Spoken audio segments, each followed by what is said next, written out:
JSS teachers have been at the front of what we want to look at in terms of a conflict when it comes to education in the country. Whether they were going to be high school teachers or whether they were going to remain primary school teachers has always just been the back and forth that has been the case, right? The employment process involves verifying documents and posting teachers, particularly those from primary schools to JSS. Now, remember, junior secondary school then takes care of grades 7, 8, and 9, and then you go into senior secondary school, which is 10, 11, and 12.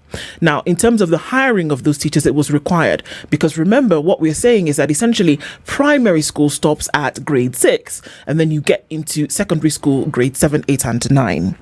Now, in that transition, primary schools then took over junior secondary school. In other words, junior secondary school was going to be domiciled in primary schools. So then the whole hullabaloo came in. So what does that mean? Who's going to teach them? Because remember, primary school teachers who even have their own union don't teach secondary school. Yes. Okay?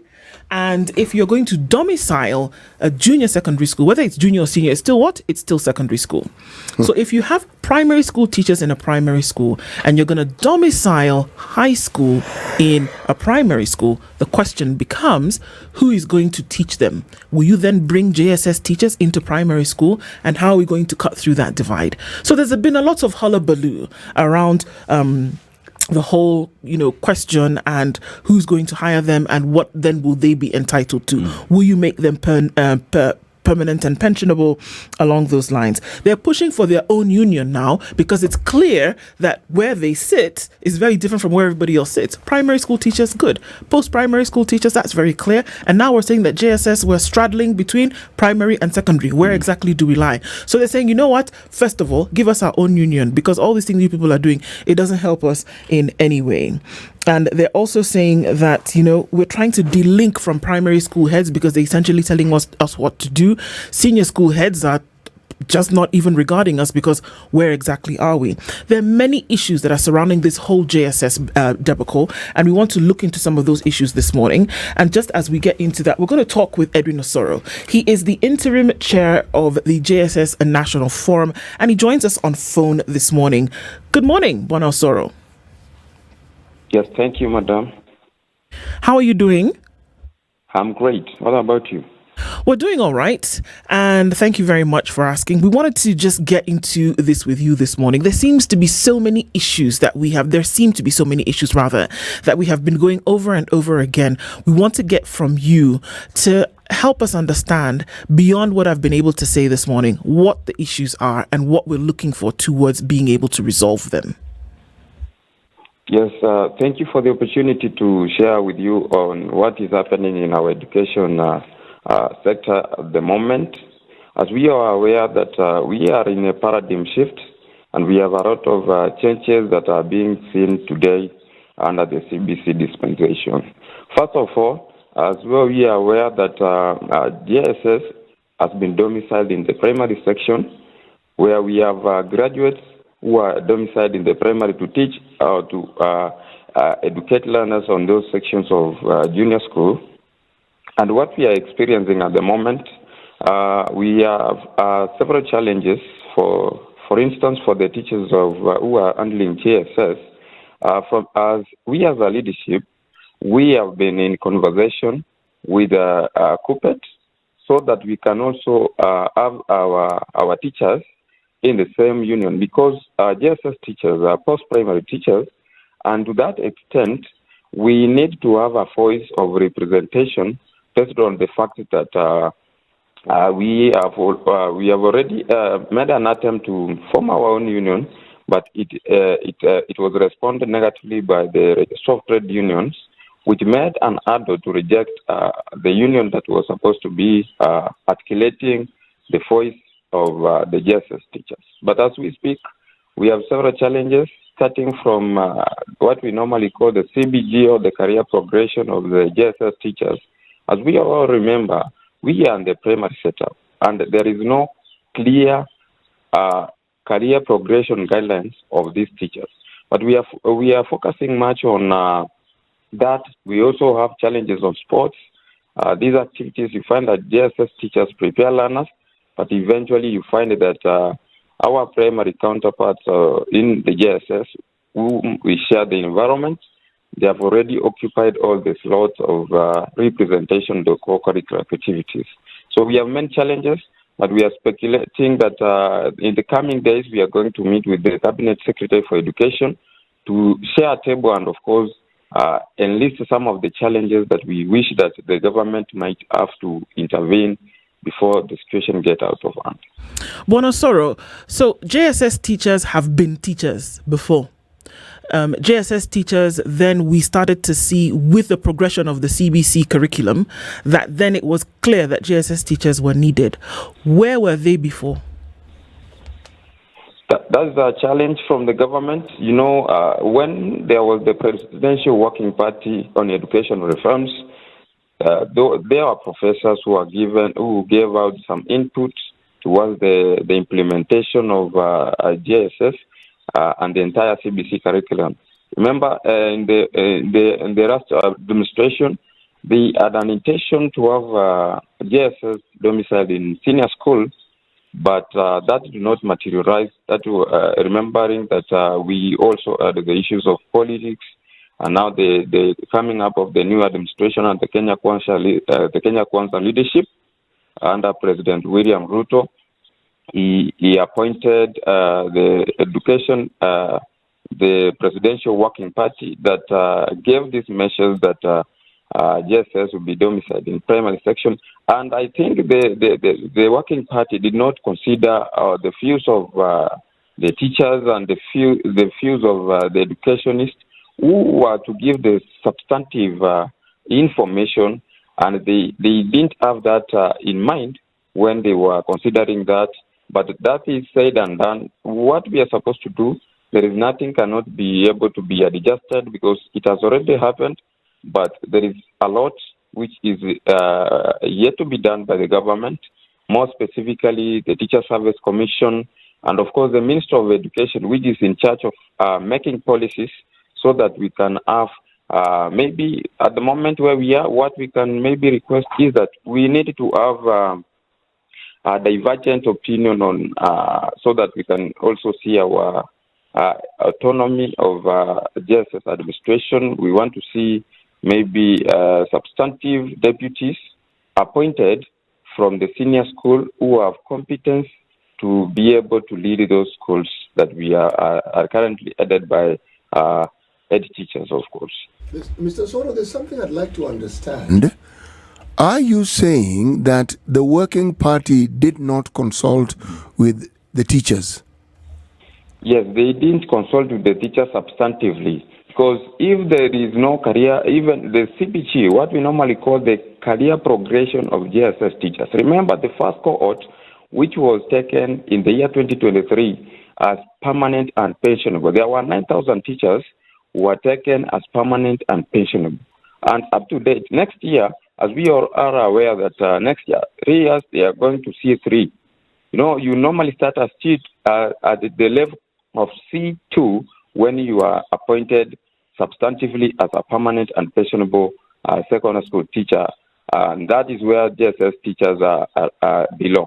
And now next year, they are going to C3. And there is no clear career progression guidelines on that matter. So that is also a gap which was not addressed by the Presidential Working Party, not even the Ministry and the Teacher Service Commission respectively. What I'm asking is this: as teachers, from where you sit, who then did they consult? Because I would have assumed that if you are seeking opinions that relate to students and the process of teaching them with the new system, then the teachers are the ones who have been consulted. Who did they consult? This Presidential Working Party, majority of them, what we saw they were doing, it is actually a group of professors seated in Nairobi in halls, and they were not really engaging the right personnel who have the experience and who have that guidance. I think even the unions have voiced this before, but it has not yet materialized because they have not yet been able to capture what are serious gaps that we are addressing. So, Osoro, you've mentioned the fact that you tried to register your own union, but the registrar responded not in a good way. What were some of the reasons that the registrar gave you as to why the union would not be formed, as well as we talk about the JSS teachers and where they would be domiciled? What is the feeling the teachers have with regard to where they should be, whether it's primary or high school? At the moment, our teachers, what we have already experienced, the union we have tried to register, and the registrar responded, of course, negatively by saying that we have already existing unions which can be able to address the JSS challenges. But notwithstanding and not putting into consideration that these are secondary school teachers who have been domiciled in the primary section, we are in a paradigm shift to understand that. But that group is not substantively represented. But that said and done, and we have consulted and we have agreed, of course, KUPPET has already done some amendments to have JSS teachers represented in the the KUPPET union, which is in charge of taking care of post-primary school teachers. And of course, they have allowed us, of course, we did a renegotiation with them a couple of weeks ago, and they have agreed that any JSS teacher is free to, of course, fight for any position, irrespective of the fact that he has 13 weeks of membership in the union. That is a translation of 3 months, and we feel that it is a relief, yes, but we are still consulting, and members are now coming on board, and already KUPPET has started deducting the union dues of our members. And we are going forward. We are already started engaging them so that we can have all teachers in the union. Okay, so Osoro, something that we just need to also clarify. From what you're saying, it would appear as though there's this gap that had been created. It's been filled with now JSS teachers, but we also have heard reports, and I'd like you to confirm or deny the same, whereby so a JSS teacher comes to a school and maybe they're, where they teach is history, for example, but then they're given other subjects or teach whatever it is that you can essentially fill the gaps. Has there been that kind of practice whereby JSS teachers are basically thrown into the deep and then you find your way? If you're a teacher of mathematics, find yourself teaching history, science, other things. Do those things actually happen? Yes, I can confirm those things happen. But what I can say, this is our country, of course. We are educationists. We are trying to figure it out, but the best option that it was supposed to be, the CBC curriculum was supposed to be implemented in the senior school, where we have a lot of teachers. For example, mathematics, we have departments, as opposed to junior schools, where you find that the workforce still, we need more teachers. Of course, the government has done a good deal. Of course, they employed it at 5,000 plus 9,000. So that is a good number, but there is much to be done from the government. We need more teachers. At least at this level, we have at least a fairly representation of the teaching personnel, but the government has a lot to do because we need more teachers so that we can now be able to address the subject or the learning areas which normally require the expertise. For example, when you find a teacher who is, of course, maybe teaching history and government, now that you want to give him to teach mathematics, I think that is an exercise in futility, and based on the fact that we are supposed to nurture every learner's potential, I think that is going to be catastrophic, and it will not be augur well with those teachers who may be infusing knowledge and skills and attitudes to those learners in that perspective. Paint a picture for us, Osoro. The current situation that we have, what does it mean there for students who are going to be going on to the next level? What does it mean? So for the learners who are, for example, in grade, in junior school, we have the learners are supposed to be taught for 3 years. That is grade 7, grade 8, then grade 9. After which, these learners are going to proceed to senior school for grade 10, 11, and 12 for also another 3 years. So we are expecting, we are waiting for more guidance on how we are going to do it about we have 3 pathways: social sciences, we have the sports, and the STEM, of course, what we normally call the science, technology, engineering, and mathematics. So those are the 3 pathways that we have, and we have not yet received the guidance on how we are going. Remember, we have national schools, we have extra-county, county schools, and national schools, of course, and sub-county schools. We are waiting to see more changes or guidance from the government on how we are going to be able to, of course, transit these learners from junior school to senior school, of course, going to 2026. It's important. These are grade 9ers that we're talking about now, and they essentially have to make that decision. And we're getting into term 2 in the next 2 weeks or so. And during term 2, in addition to the coursework that they have to do, they then have to make a selection into the pathways that you speak of that they will go into when they go into grade 10 in January next year.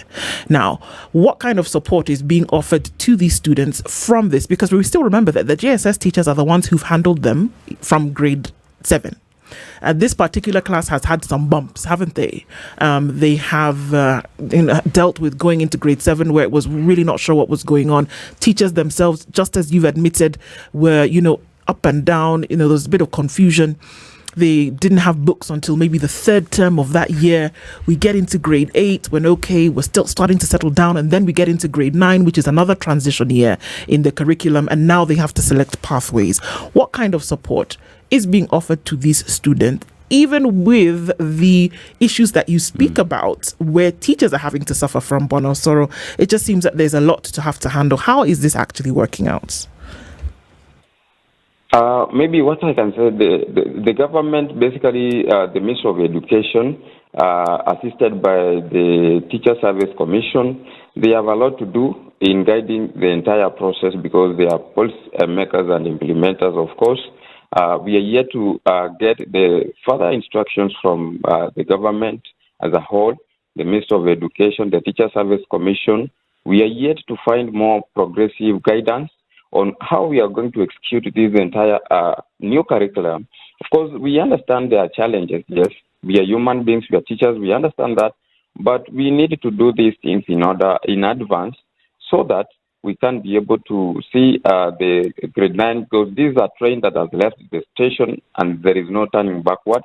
So it is all about that the government needs to do this in advance, because we are only left. Remember, we are going to, the learners are going to sit for KGCEA, that is the Kenya Junior School Education Assessment, which is going to allow them to transit to senior school come next year. So the government itself, it needs also to guide these learners, because this is a new curriculum, which has the 3 pathways, and we have said the STEM, the social sciences, the sports, and of course there was also another challenge that I was almost forgetting, that find that some of the learners were blocked from participating in co-curricular activities in junior school across the country, based on the fact that they were saying that they are of age that they cannot participate. And we ask ourselves as leaders that what is the essence of now inculcating these skills? CPC is anchored on a competence-based curricula. That is how we should be able to infuse the core competencies. And I believe that if someone is not good in class and is good in maybe in sports, that is the area that they need to be nurtured, of course. But you find the government giving confusing policies when they block those JSS learners. It is something which is disheartening. We felt that our learners must always be given a chance and an opportunity, of course, to showcase their talents and skills in the sports without blocking them. So that is another challenge that we are experiencing, that we feel that the ministry and the Teacher Service Commission should address, so that to give these learners also a platform to showcase what they are able to do. So let me just ask in terms of, we will talk about in terms of having enough teachers, we talk about the facilities, but let's talk about the infrastructure around in terms of making sure that these students are able to get the very best out of these new curricula, because we talk about the presence of laboratories. Are there, you as teachers, are you able to give these children the very best that they need for them to get a maximum reward from this CBC system? Oh, right. What I can say on the issues of infrastructure, the primary institutions where JSS has been domiciled, we want to applaud the government that indeed they have constructed almost 14,000 classrooms across the country. And the classrooms, majority of them have been completed, and some of them are yet to be completed. Of course, maybe the opening of second term, they will be complete and they'll be ready for usage. And the CBC grade 9 class that we are currently handling. But on the issue of laboratories, we are sorry to say, remember we have the same pathway, which is supposed to be doing practicals in laboratories, and our primary schools, they don't have. If some have, there are those schools maybe which are close to town, but majority of our schools, they don't have labs, and I think it is a wake-up call to the government. If they have decided to make it to domicile JSS in the primary institutions, it is now their mandate to facilitate funding so that we can see, of course, building of laboratories to support the science and related courses in junior school. Absolutely. And I mean, these are some of the issues that we continue to need to shed light on and to continue to highlight, hoping that, they will get to a point where they will be sorted out. We don't have time. The clock is ticking. But we want to thank you for sharing these insights with us this morning. Edwin Osoro, Interim Chair of the JSS, which is Junior Secondary School National Forum. Thank you for sharing those insights with us this morning. Thank you, Special Farm. Kenya's biggest conversation has gone towards the issue of JSS teachers and what they are having to deal with in a curriculum essentially that is changing the way students will learn. It is changing the way they will learn in the next 3 years.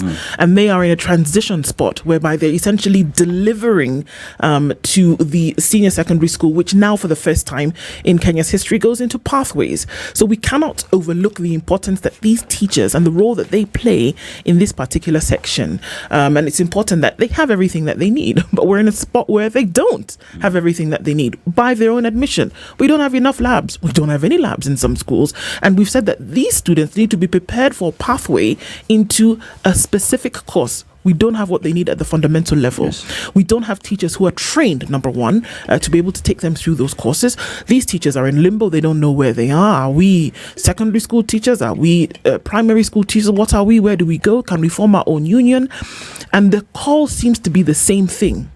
That can we get to the place where the policy formers and the leaders will actually give us direction.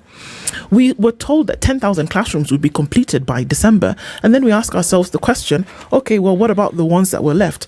We got some insights into that, well, you know what, fine, they're classrooms, but do you know that people still continue to admit students in Form 2, 3, and 4 in the middle of the year? So you think there's space, there's really no space. December was 4 months ago. And that was when these 10,000 classes were supposed to be completed. Term 2 of this year, 2025, is coming to us very quickly. And in 6 short months, these grade 9ers, about 800,000 of them, will go to grade 10. Are we ready? And why do we always have to ask ourselves the question, are we ready? Getting to this point, and what are we going to do? Remember, first time in Kenya's history that we're going towards pathways, and the students who essentially are getting into these pathways seem to be getting in unprepared. Why do we continue to find ourselves in a situation where we are unprepared?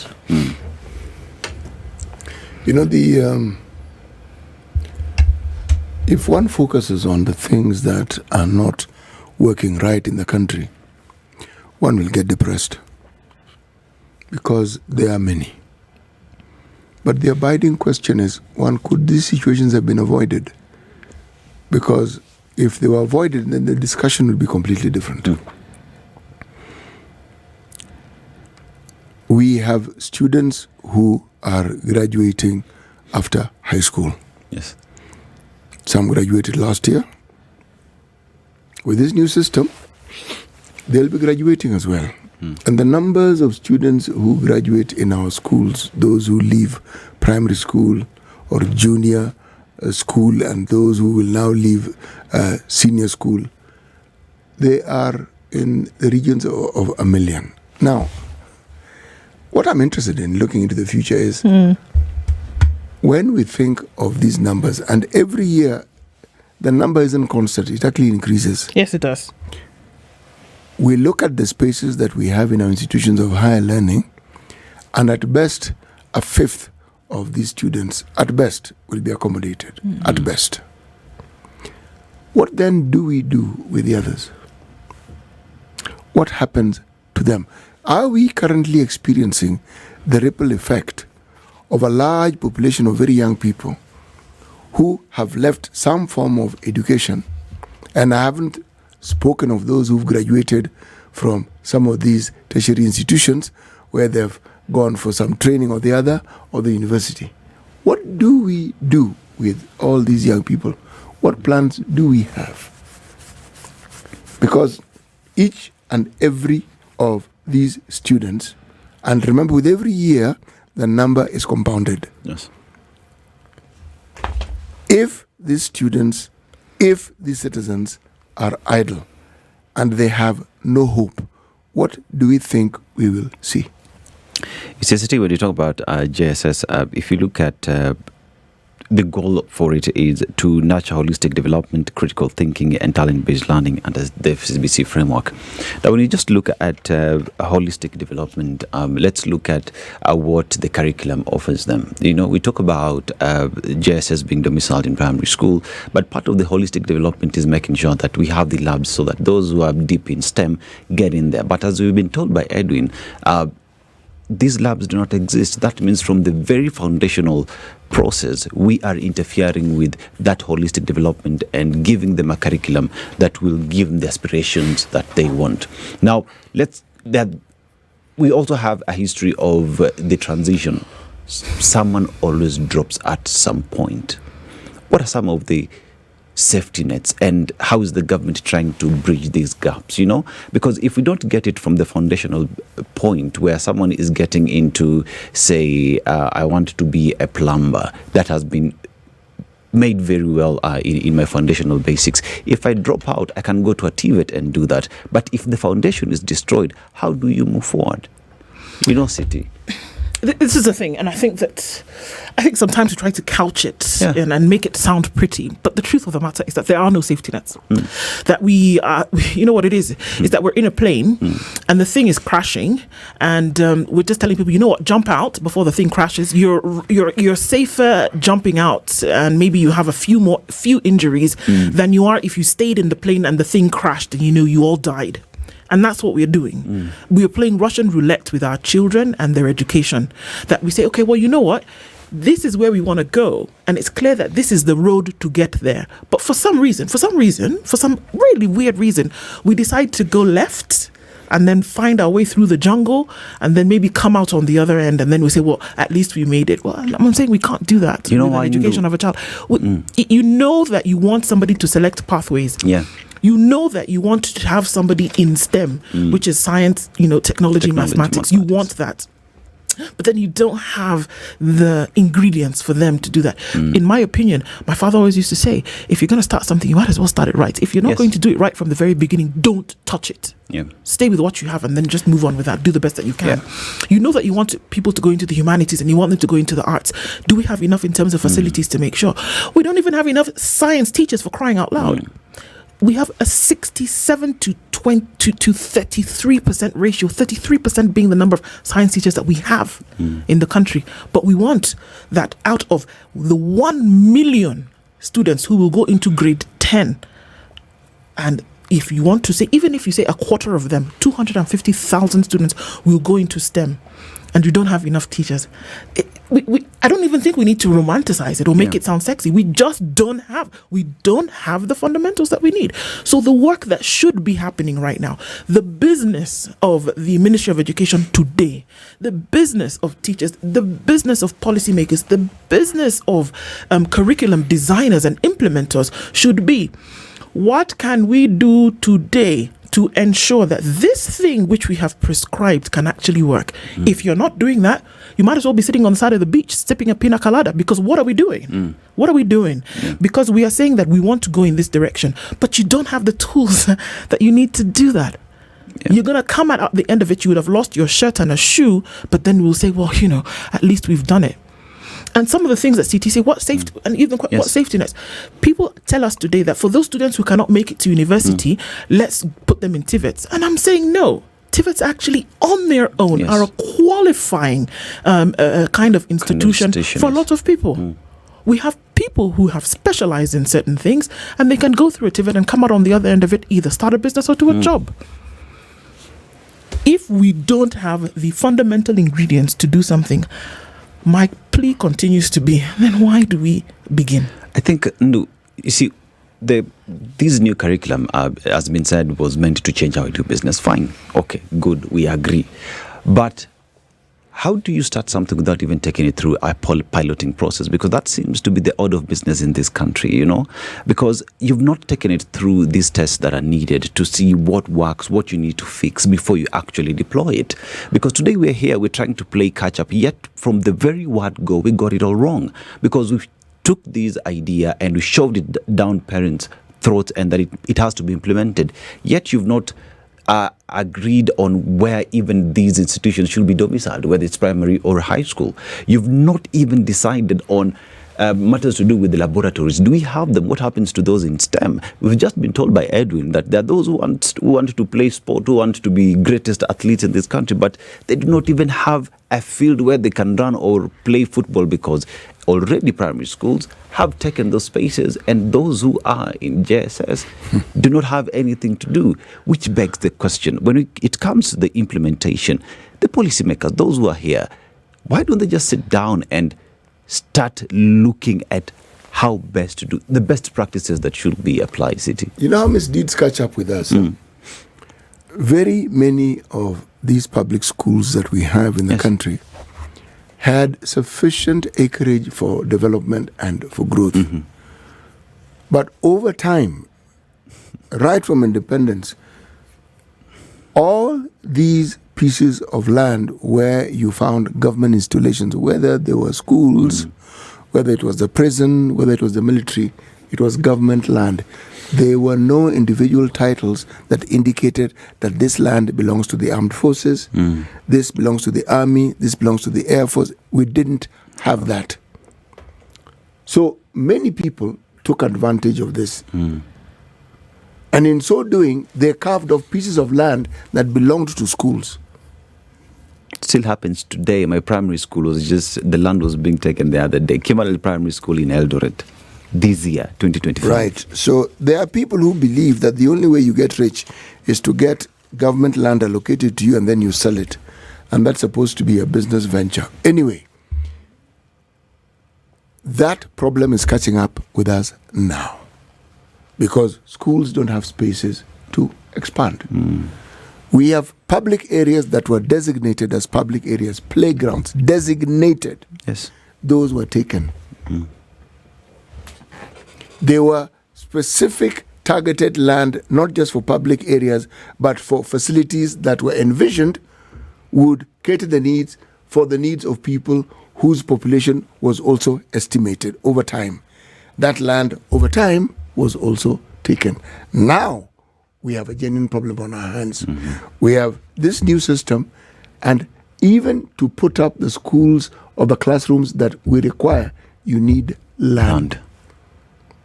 And that land doesn't exist, because not that it didn't exist, that land was taken. The spirit of impunity that we see in this country is something that cannot be spoken of lightly, because its consequences are dire.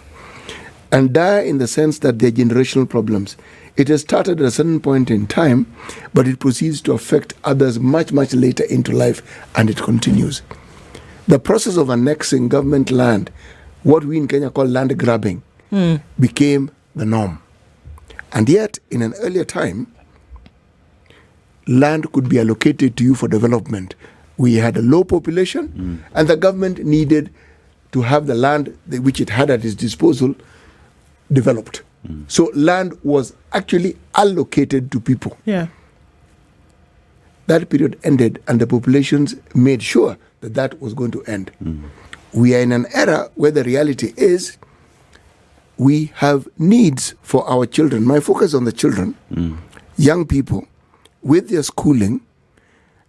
The bulk of the students who learn in this country are still in public schools. Yes. And they also happen to be the most disadvantaged. Okay?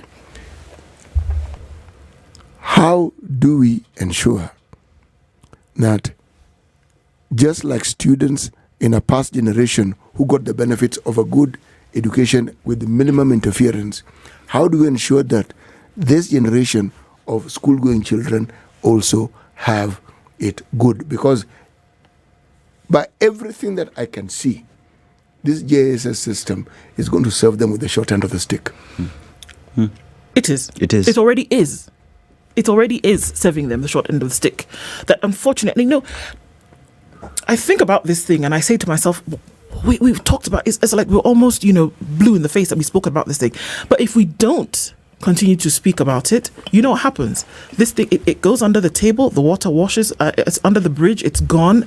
And then we have millions, every year, at least 1 million children who come out of this system with the short end of the stick. What happens to these children? They go into young adulthood, they go into the universities, they go into the TVETs, they come out on the other end of it with the short end of the stick, because this is something that happens in perpetuity. You will continue with that as you keep going. If you come out of high school, of secondary school now, having been given the bare minimum, what do you think you're going in with? You're still going into the next level with the bare minimum. And that's why we need to continue calling out these things when we see them, when we hear them, for us to say that, you know what, guys, we can do better. Nobody's saying that you go from doing mediocre to best tomorrow, but that you can do better every day. Yes. It is fantastic to make plans. You can't succeed without making plans. However, you must have the ingredients to make sure that those plans are implemented. We cannot continue to do this thing whereby you start from the end and then work your way to the beginning. No. From where you are, can we make gradual steps towards this place where you say you want to go? Nobody faults the curriculum. I'm sure there are very many benefits and merits of a curriculum. But for you to get there, to optimize, for it to be efficient, what are those things that you're actually doing to ensure that it happens? The responsibility lies on the shoulders of a Ministry of Education. It does. But in terms of then all of us coming in together to say, that means that when we see something that's going off, we must speak about it. We must talk about it. We must insist that it is done and it is done right. Now, getting off the pulpit, there's some of the things that are actually very, that are quite fundamental. That if the things that it's always interesting because you find a story. There's a lady who's cooking some of the things that you like to watch CT. And she was cooking this beef thing and she was going to use wine as part of the ingredients. And she said, you know what?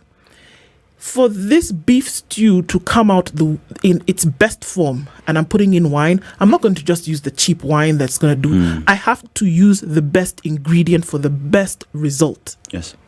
So essentially she's saying she's not going to use plonk. But No. you have to put in the best ingredient if you want to get the best result. Yes, you must. And education is fundamental. That is why it's in the Bill of Rights. Yeah. It is in the Bill of Rights. Why did they choose that? Why did they not say these other things that we deal? Why do we not say that when we say that when we say that people have a right to life, people have a right to protection of livelihoods, people have a right to education? Why doesn't it say people have a right to proper roads? Why doesn't it say that people have a right to walk in the street and breathe air? Why does it insist on education and done right? Why does it insist on it and done right? Because it's fundamental. What you take from the very beginning is going to take you through the rest of your life. Yeah. We saw a building in Mombasa being brought down. Yeah. Why was it brought down? Because something at the very beginning was not done right. And we want to put people into society tomorrow where we've given them a foundation that is shaky at best. Yes. What do we expect that the result is going to be? What do we expect? So when we sit here and we complain about it, or we talk about it, or we insist on it, and people say, come on, you're making too much noise. Really? What is going to happen? These children in grade 9 are 15 years old. Yeah. They've got 3 years left in their formative education. By the time they get to university, guess what? They are formed. Yes. With mediocre, with maybe systems working. Like, I really feel bad for these grade 9s. Because from grade 3, they've been the guinea pigs. Yes. I feel bad for them because then they got to grade 7, which were coming off a transition year. They didn't have books for 6 months. Yeah. They got into term 3 and they're already finishing the shortest term of the year. And then we expect magic out of them. Right? We expect some kind of magic. It is not possible. If we don't get the fundamentals right, we will have a problem in the future. And if we can't see that, then I cry. I do. And I think some of the issues that we call upon the duty bearers, things that they have to handle, include matters to do with equity issues. And why am I talking about equity issues? Because you find that schools that are in low-income areas tend to also receive the short end of the stick. Perhaps it's about time that is equally looked into to ensure that all students in this republic get the right education and the right resources to make sure that they compete on the same level. We also have issues to do with policy adjustments. The Minister of Education needs to come out clear on the policies around education, JSS, CBC, in ensuring that they are implemented to the core. We talk about teacher training. It is a continuous process. Perhaps they put more funds and resources in making sure that the teachers are well equipped, the teachers are well trained, so that they get to teach our children very well. And also we have matters to do with assessment and reforms. Reforms are needed.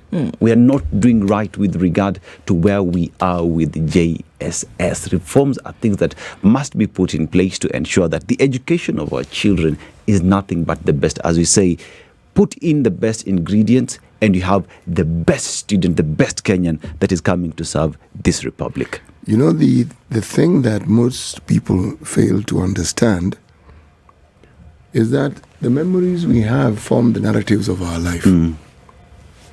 If you went through a harrowing experience, especially in your youth, well, that thing will follow you for the rest of your life unless you understand the influence it has on the decisions you make and you actually attend to it or seek help to help attend to it. Countries that have been at war and children have been used as soldiers. Or books have been written about this, the impact that has. And these children inevitably grow up to be adults. Yes, they do. What sort of adults do you think they are? There you go. That's it. Yeah. What sort of adults do you think they will be? Because that's what we're doing. If the care that is needed to nurture the minds of these young Kenyans isn't given the utmost time and the opportunity for them to actually grow is denied them, then again I have to ask, we keep talking of monies that are inadequate. Yes. There's an entire discipline that deals with scarcity. It's called economics. And it labels and understands how then choices become a very key partner in ensuring that resources are divvied up to meet needs. The question that I ask is this. The biggest item in our budget is education. Yes. Can we actually document and justify that entire money is actually used as it should be used? Can we?